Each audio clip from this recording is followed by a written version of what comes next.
Menstruacja რანაირად ხდება, ანუ რანაირად მოდის ეს სისხლი, ალბათ ყველას გაინტერესებთ, უნდა ვიცოდეთ ის, რომ თუ ორსულობა არ დგება, გვახსოვს ალბათ ხა საშვილოსნოს ანატომია ჩემი ვიდეოებიდან, საშვილოსნოს შიგნით არის ენდომეტრიუმი, რომელიც იზრდება საკვები ჰორმონების ესტროგენისა და პროგესტერონის მიერ ხდება მისი გარდაქმნა საშუალებით და როგორც კი ეს ჰორმონები მცირდება მყისიერად, ამ ენდომეტრიუმს აღარ აქვს საკვები და შესაბამისად, ანუ ორსულობა იქ არ დადგა, პატარა ბავშვი კი იქ არ ჩაინერგა, ამიტომ ენდომეტრიუმი, რომელიც იზრდებოდა და მენსტრუალური სისხლდენის დღეებამდე ემზადებოდა იმისთვის, რომ იქ მოხდება პოტენციური განაყოფიერებული კვერცხუჯრედის ჩანერგვა, ანუ იმპლანტირება, ესე არ მოხდა, ამიტომ ჰორმონებიც შემცირდა და გარეთ დაიშალა და გამოვიდა ენდომეტრიუმი სისხლის და უჯრედების სახით. ამ დროს კარგი არის თუ დაისვენებთ, თუ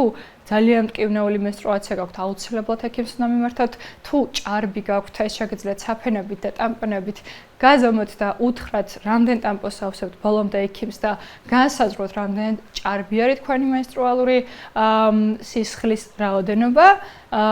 და არ გამოგრჩათ რაიმე, თუმცა ანუ ამ დღეებში თუ დაისვენებთ, ან იოგას მიმართავთ, რელაქსაციურ მოძრაობებს გააკეთებთ, ბევრი რაოდენობით სითხეს მიიღებთ, შეიძლება ხასიათის ცვლილებებიც გქონდეთ ამ დღეებში, ეს აბსოლუტურად ნორმალურია, თუმცა თუ გაუსაძლისად მტკივნეულია menstruacja, თუ გაუსაძლისად დიდი რაოდენობით ასე ვთქვათ, სისხლი მოგდით და ანუ საფენები და ტამპონები აღარ ყოფნით ფიზიკურად და თქვენ აღიქვათ, რომ ეს ჭარბია, აუცილებლად ექიმს უნდა მიმართოთ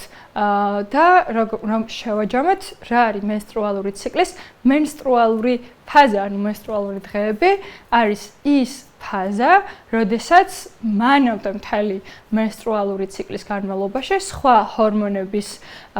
საშუალებით, რომელიც გამოიყოფოდა ფოლიკულის მიერ, ირგვლივ უჯრედების მიერ, იზრდებოდა ენდომეტრიუმი, რომელიც ასე ვთქვათ, ემზადებოდა ორსულობისთვის, შემცირდა ჰორმონები და ჰოპ, გარეთ გამოვიდა დაშლილი ენდომეტრიუმი, რომელსაც საკვები აღარ მიეწოდება ჰორმონების სახით.